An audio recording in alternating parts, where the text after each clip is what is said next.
பச்சையம்மன் ஜோதிட நண்பர்களுக்கு அனைவருக்கும் வணக்கம். மிக நீண்ட இடைவெளிக்கு பிறகு உங்களுடன் பயணிக்கிறேன். அனைவருக்கும் விநாயக சதுர்த்தி நல்வாழ்த்துக்கள்.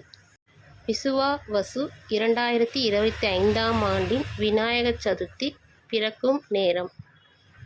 இந்த சதுர்த்தி திதி பார்த்திங்கன்னா 26ஆம் தேதி 8ஆம் மாதம்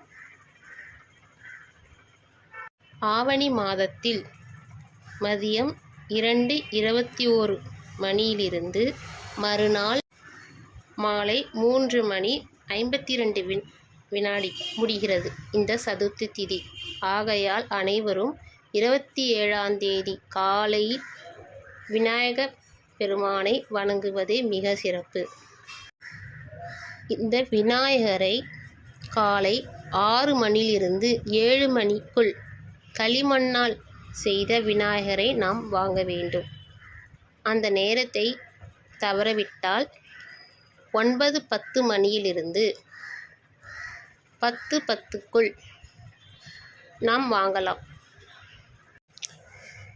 இந்த களிமண் செய்த விநாயகரை நிறைய பேர் வாங்க முடியாத சூழ்நிலையில் உள்ளவர்களும், பணம் இருந்தும் வயதானவர்கள் வெளியே சென்று வாங்க முடியாத சூழ்நிலையில் இருப்பார்கள். அவர்களெல்லாம் வீட்டில் உள்ள மஞ்சள் பிள்ளையாரை பிடித்து வைத்து வழிபட்டாலே மிக சிறப்பு. இந்த ஆவணி மாத வளர்பிறை சதுர்த்தியில் அப்பேற்பட்ட விசேஷம் உள்ளது. ஏனென்றால் இந்த விநாயகப் பெருமான் ரொம்ப எளிமையானவர். அவர் யாரையுமே கஷ்டப்படுத்தி பார்க்கணும்னு நினைக்கவே மாட்டார். அதற்கு முன் அதிகாலையில் 4:30 மணியிலிருந்து 5 மணிக்குள் நம்ம காலையில் அதுக்கு முன்னாடியே எழுந்து குளிச்சுட்டு 4 மணியிலிருந்து 5 மணிக்குள் நாம் வீட்டில் விளக்கு ஏற்றி 1 கிளாஸ் பால் வைத்து மஞ்சள் பிள்ளையாரை வைத்து அவருக்கு நெய்வேத்தியம் செய்துவிட்டு அதுக்கப்புறம் நம்ம வீட்டு வேலையெல்லாம் பார்த்து பிள்ளையாரை வாங்கி அவருக்கு பலகாரம்லாம் செய்து சாப்பாடு என்னென்ன அவங்கவுங்க வீட்டு வழக்கப்படி என்னென்ன செய்கிறீங்களோ அதுக்கப்புறம் செய்யலாம். ஆனால் காலையில் இந்த முறையை எல்லோரும் பின்பற்றுங்கள். 4 அல்லது 4:30 மணியிலிருந்து 5 மணிக்குள் இந்த பால் நெய்வேத்தியம் செய்ய வேண்டும்.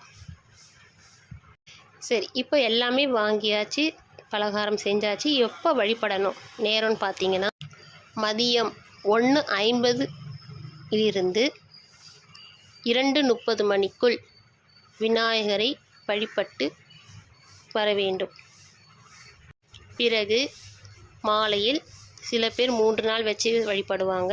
அவங்கெல்லாம் கண்டிப்பாக அந்த 3 நாளும் அந்த பிள்ளையாருக்கு நெய்வேத்தியம் செய்து கட்டாயம் வர வேண்டும். புஷ்பம் வாங்கி தினைக்குமே அணிவிக்க வேண்டும்.